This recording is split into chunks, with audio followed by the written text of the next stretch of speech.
Welcome to Focus Today. I'm your host, Perry Atkinson. Of course, the Middle East very much in the news these days, and Iran in particular. Has it been knocked down?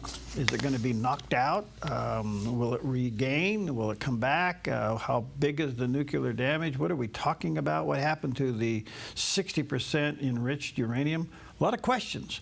And I'm delighted to have back with us today Shahin Gobadi is the U.S.-educated nuclear engineer and a member of the National Council of Resistance of Iran, Iran's parliament in exile, so to speak, and he's an astute observer of the Iranian affairs over the past 3 decades, pretty much tracks everything from the proxy groups to what's going on in the conflict, not only with Israel, but with the United States. So we welcome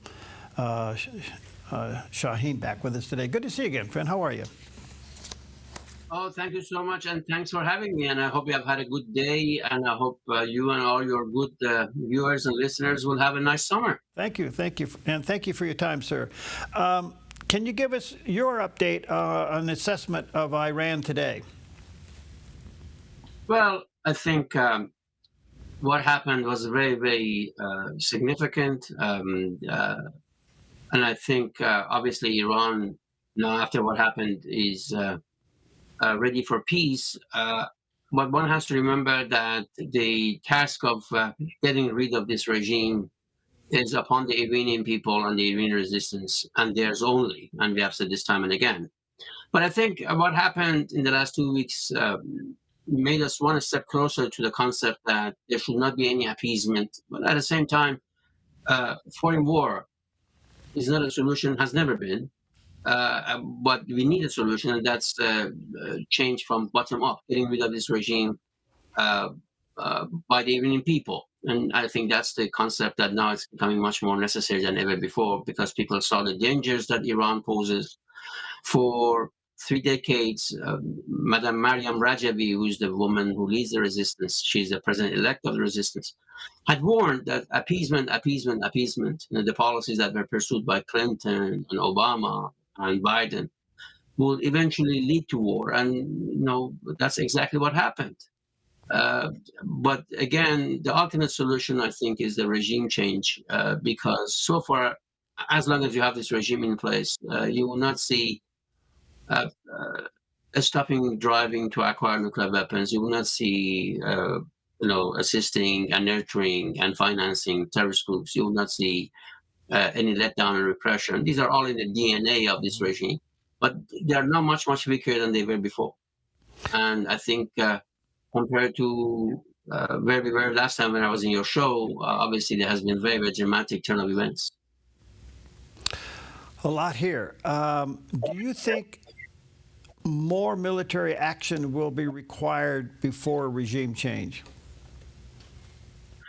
Actually, I think honestly speaking, what's required is a good policy which sides with the Iranian people and the resistance, and I think that's all is required. And once again, as Madame Mariam Rajavi testified before the U.S. House of Representatives online back in February, she said, we are not seeking boots on the ground, we are not seeking American taxpayers' money, we are not seeking weapons. These are unnecessary, but a good policy is very much helpful. The policy that, according to your own constitution, like American Constitution, recognizes the right to rebel, right to when the tyranny becomes the norm of governance, to rebel is a duty. And the fact that Iranian people, like any nation on the face of the earth, have the right to get rid of this regime and establish a democratic government, I think is what should be recognized and should be underscored as the underpinning policy of the United States and the rest of the world, I would say. In terms of whether the regime is weaker now, obviously, yes, it's much weaker.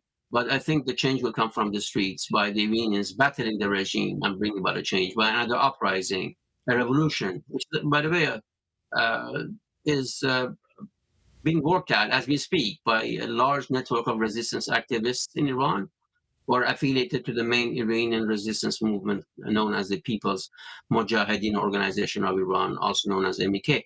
They are diligently, day in and day out, by taking a huge risk, actually putting their lives on the line, are trying to bring this about and make it quicker than later.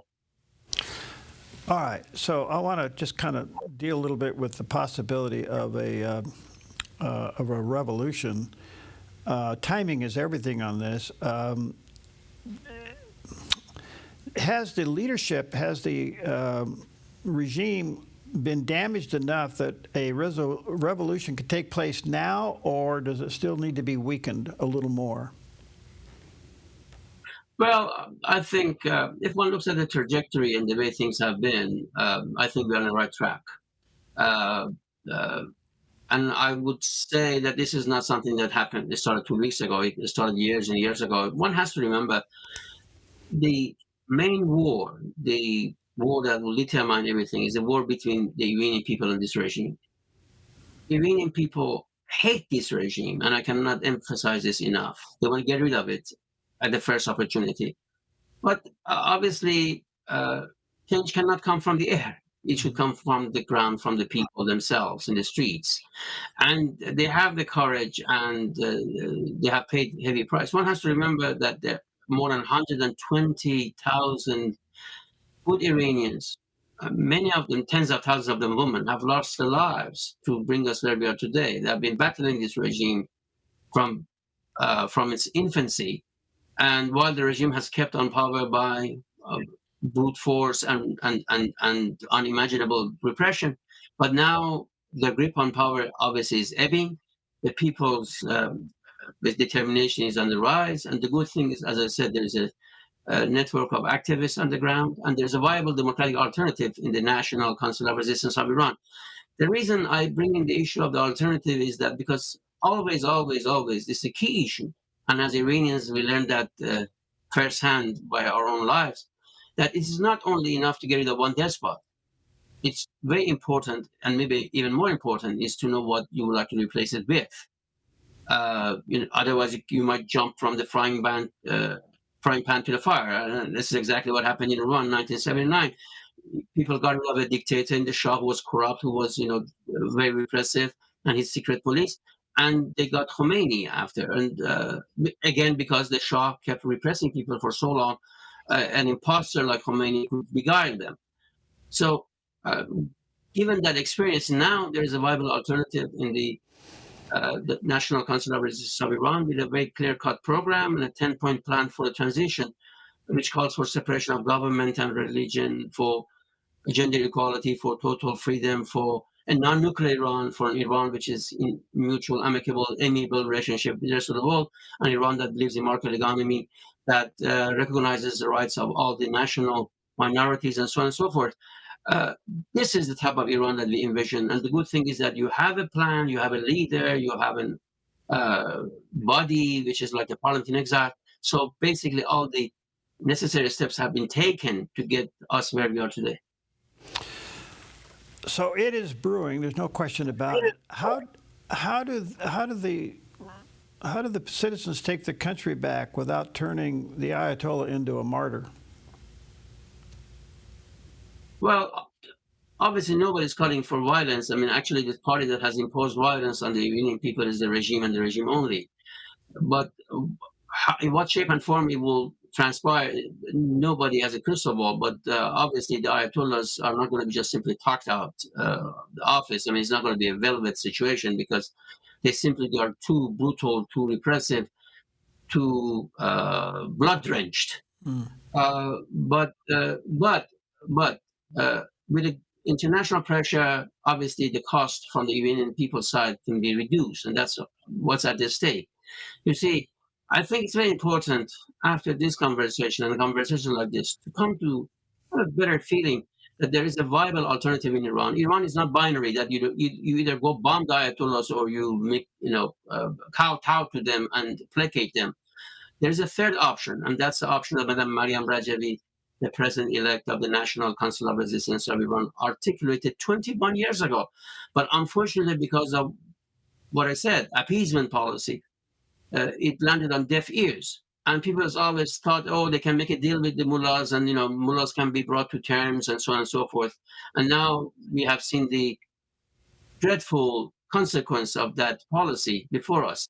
So it's time to kiss that policy goodbye once and for all, to come to the side of the Iranian people and the resistance, and give them a good policy. Now, what's a good policy? A good policy is much, much tougher sanctions on the regime, so they will not have any means to finance all their malign activities, also uh, to hold the regime's leader accountable for other crimes, and also to explicitly recognize the right of the Iranian people and the resistance to bring about regime change by the people and for the people.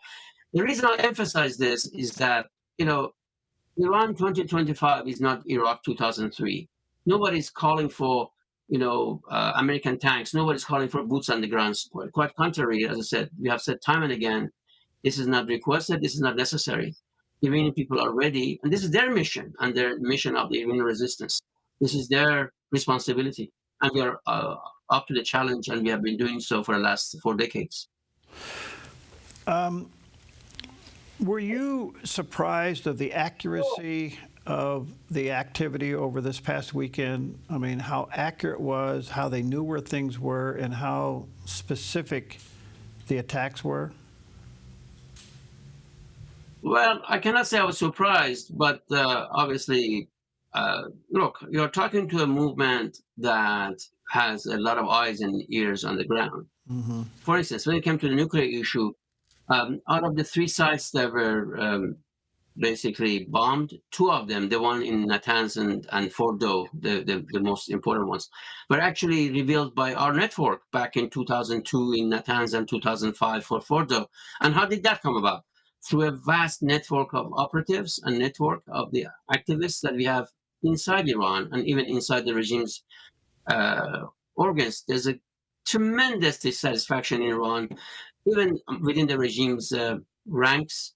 I'm not talking about repressive people. I'm talking about ordinary citizens who work in various entities, and that's how the resistance gets its information.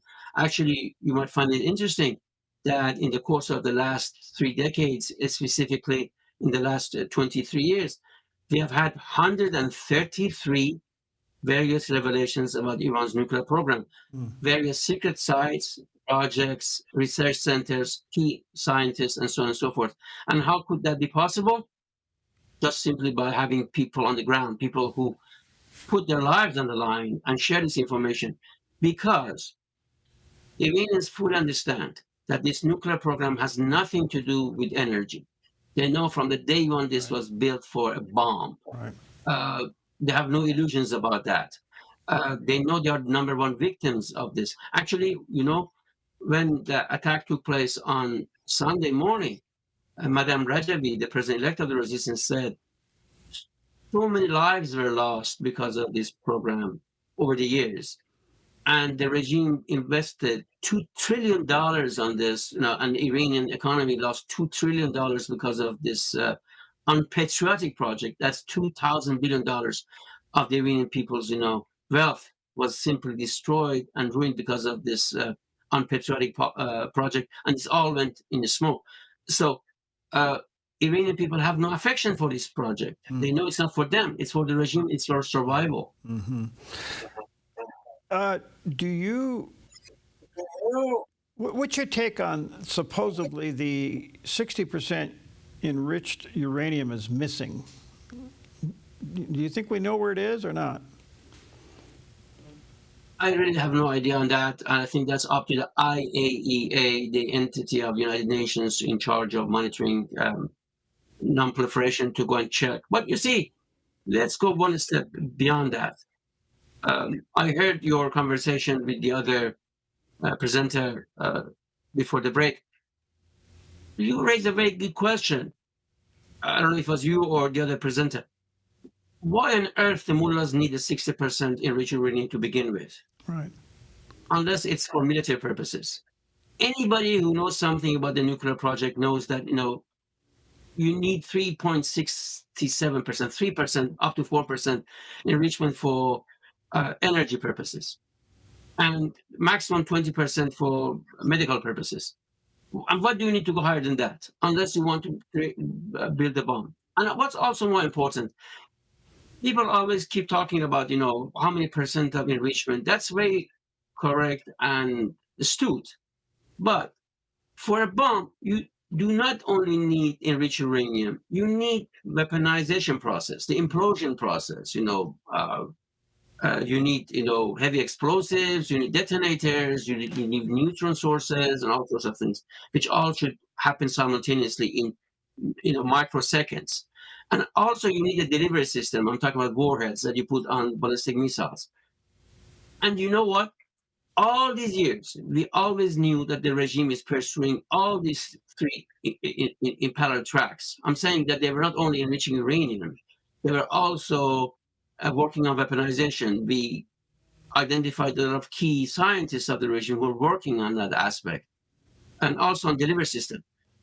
And in recent months, as the regime was getting weaker, they got very solid information from inside Iran that they have stepped up their work for weaponization and delivery system. Actually, since December of 2024 until May of 2025, we had 4 important press conferences in Washington, D.C., revealing new information, new places that were unknown before involved in weaponization process, and particularly warhead aspects. So, yes, the mullahs have been working very diligently and very secretly to get nuclear weapons. And one should not only be focusing on the enriched uranium. I'm saying not only that, but also on weaponization aspect, and also on the delivery system. So the missiles project is also part and parcel of in all of this. And also, I think every site, every place, every research center should be open to IAEA with no hindrance and no restrictions. Snap inspections, and and only when that you dismantle this whole system, you can have some assurance that there's not going to be any nuclear weapons program.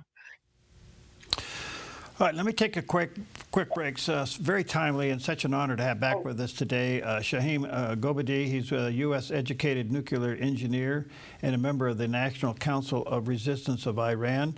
We'll take a quick break and we'll be right back.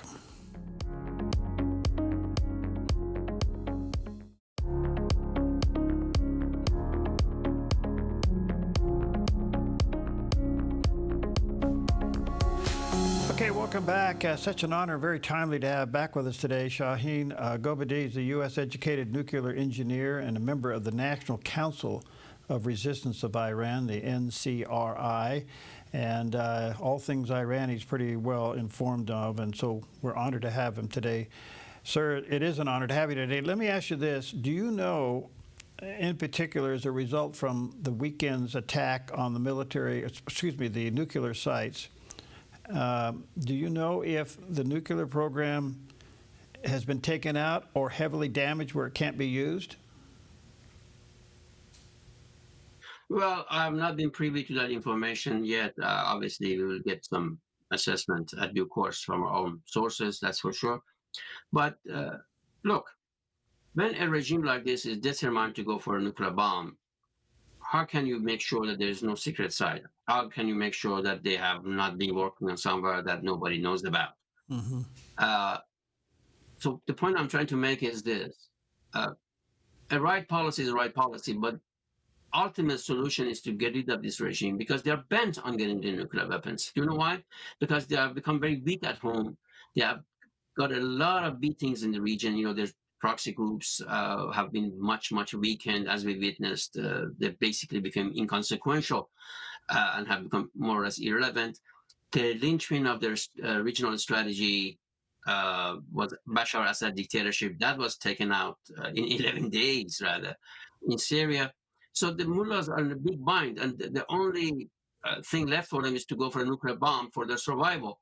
So I would not be surprised at all if they have another secret site that they have been working on, and they might have kept a lot of their aspects secret from the world.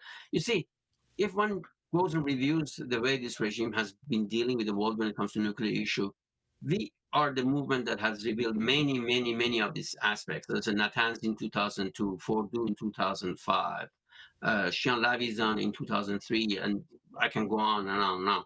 And in each case, this was the regime's attitude. First, denial. When they were given, they were overwhelmed with facts and they became undeniable, they start, concealing. Then they start, procrastinating. Then they start obstructing. And when they were forced to show it to IAEA at the end of the day, they took a lot of time, and during that period, they did a lot of facelifting, so make it almost impossible for the UN inspectors to do their job. Hmm. I say it's been like hide and seek, catch me if you can. If you remember that movie, Catch Me If You Can. So, uh, how can you trust such a regime? How can we ever one be confident that they are not doing something secret? So that's why I'm saying that the world would not be basically relieved from the concept of the most dangerous regime, the most active state sponsor Yeah. regime in the world being equipped with the most dangerous weapon, if and only if when they're gone. And that's, again, the task of our people and our resistance. I mean, I'm not saying anyone else should come and do it for us. Far from it. But I think to have a better grasp of what we're talking about, I think understanding this 2 decade or so history is helpful. Okay, so uh, the door is opening for a revolution. Is there such thing as a moderate mullah? Well, it was always a fantasy. It was always delusional. It could not have been. It has never been. But the tragedy is, with this delusion or illusion, whatever, or mirage, the mullahs took the Western policy hostage for 2, 3 decades. For years and years, by depicting that there are some moderates in this regime, Hmm. they played two-face. When it came to outside of Iran, they, smiled and said, "Oh, there are two factions in this regime, and we are the good people, and we are the softies," and give us some concessions to bring home to show that it's good to deal with the West. And what happened? They, I would say, a lot of gullible, interlocutors, uh, you know, gave them concessions after concessions, and the mullahs, guess what, took the cake and ate it too. So, they took all the concessions, and where did the concessions ended up? By financing more repression of the Iranian people, to advancing nuclear weapons program, to stifling the proxy groups, again to the detriment of the Iranian people and the world. And this vicious cycle repeated so many times. And we, as the Iranian resistance, and we, as the Iranian people, were the primary victims. We paid the price for this misguided policy so much. So we think it's about time to this notion that there are some moderates in this regime be kissed goodbye. I am not saying that the other option is war. Far from it again. You see, for years, this was depicted as though if you reject appeasement, it's synonymous with going to war. And we kept saying, look, appeasement will lead to war. Actually, Madam Mariam Rajavi, the president-elect of the National Council of Resistance of Iran, I remember vividly back in December 2004 at the European Parliament, and she said, appeasement will lead to war. So, and we saw what happened, and we saw it happen. Mm. So I'm saying, is this concept goodbye once and for all? There are no moderates in this regime. In this regime, everything important is decided by the supreme leader, the totalitarian leader. This is the way this system was built, Right. and this is the way this system functions. Look, in Hitler, during the Nazis' time in Germany, when Hitler was gone, the regime was gone in 36 hours. That's the way it works. That's the Yeah. way it works. Right. So everything is in the hands of the supreme leader, and this whole fantasy of moderates and someone is softer and somebody is harder should Yeah. be kissed goodbye once and for all. Yeah. I totally understand that. Thank you for your answer. Let me ask you one more quick question. If there is a regime, this is somewhat hypothetical, but if there is a regime change, who do you see on your radar screen could come in to be the next leader? Actually, this has already been addressed. You see, the National Council of Resistance of Iran, which is a coalition of Iranian opposition movements, the democratic ones, were anti-Shah, anti-Mullah, have chosen a very, very courageous, capable woman, Mariam Rajavi, RAJAVI, to be the president-elect for the transitional period. And she has articulated this 10-point plan for the transitional period. And there's a very clear-cut roadmap that when the mullahs are out, the council will take over, for a maximum period of 6 months. And its primary task is to set the stage for a free and fair election to choose the next National and Constituent Assembly.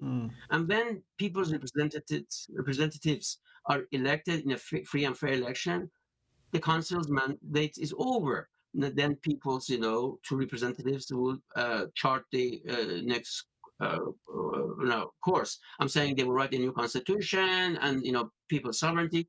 Obviously, it's going to be a rocky road.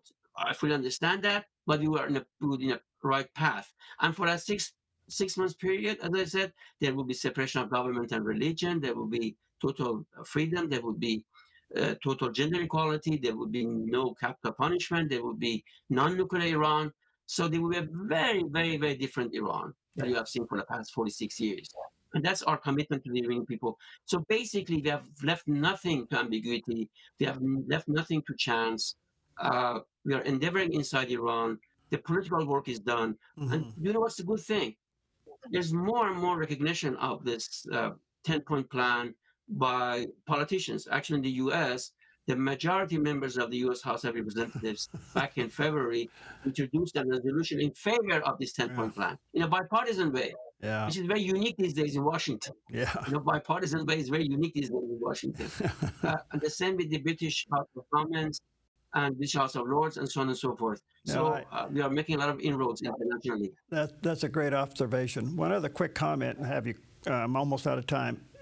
Isn't it somewhat commendable, if I could use that word, that with all of the efforts of Israel attacking Iran and the United States, they still left in place the basics of the economy so that the revolution has something to work with, primarily the oil refineries and reserves, and the strait will remain open.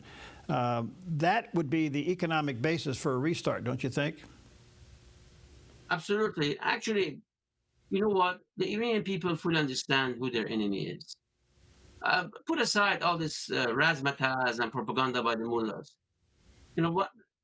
Listen to the people's slogans. One of their slogans is "down with oppressor," being the Shah or the supreme leader, which means that they don't want to go back to the time of the Shah and his baby and so on and so forth. They have rejected that. At the same time, obviously, they reject the current theocracy. Another slogan is "our enemy is here. They are lying to us. That's America." So Iranian people fully understand that they have one enemy and only one enemy, and that is the mullahs. And they know the bright future and a new day comes when they get rid of the mullahs. So you're absolutely correct. There's no enmity between American and Iranian people. What should be? Why should be? I think these are the mullahs who are the enemy of everyone who has anything to do with democracy, freedom, and sensible in humanity. Fascinating. Thank you, sir, for your time. I value it greatly. Hopefully we can have you back often. Where can people find out more about the NCRI? They can go to our website, is ncr-iran.org. I repeat, ncr-iran.org. It brings about a lot of information you will not find somewhere else because it comes from a lot of our eyes and ears on the ground. Good. And once again, thanks for having me.